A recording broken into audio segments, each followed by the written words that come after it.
Hello সবাইকে, আজকে ছিল আমার বোনের মঙ্গলাচরণ। তার জন্য অত কাঁদতে কাঁদতেই শেষ। ওকে রেডি করানো হচ্ছে, আর অত কি বলবো, রেডি করানো কোনো রকম হয়েছিল। তারপরে এনে ওকে বসানো হয়েছিল, কেন অত কাঁদছিল, কি বলবো, তোমরা দেখেই বুঝতে পারছো ওকে।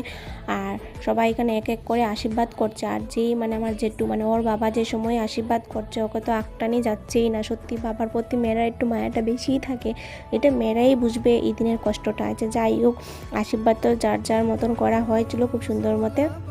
তারপর এদিকে আর এখানে যে যা যা তথ্য ছিল এটা আগেই গড়ে নেওয়া হয়ে গেছে। আমার শ্বশুরবাড়ি সবাই বলেছিল যে গড়ে নিয়ে রাখার জন্য, তোমাদের সাথে শেয়ার করা হয়নি। তারপরে দেওয়া হচ্ছে সবাইকে এখানে মিষ্টি। তো আমরা ঘরে এসে এখানে মিষ্টি খাচ্ছি। আর আমি মিষ্টি তো ভালো পাই না, কিন্তু না ভালো পাওয়ার আগে আমার এখান থেকে কেড়ে নেওয়া হয়ে যাচ্ছে, তো আমি আর দিলাম না আর কি। তো আমি মিষ্টিটা একটু খাই, দেখি মিষ্টি আমার খেতে ভালো লাগে না, একটু খেলাম আর কি। যাই হোক, রেখে দিই। তারপর তাদেরকে আমি ভিডিও করছি, আর তারা আমার ভিডিও দেখে মিষ্টি খাচ্ছে না, কি বলবো তোর। আর একজন তো দেখবে ওই যে চশমিশ পেন, ওইটা টুক করে খেয়ে নিল। হ্যাঁ, বলছে একটু খেয়েছি তোর ভিডিওর জন্য জাস্ট। আমি বলছি ঠিক আছে, তুই কারও তো লজ্জাপতির মতন খাচ্ছে। তো আজকে ভিডিওটা এই পর্যন্ত, টাটা।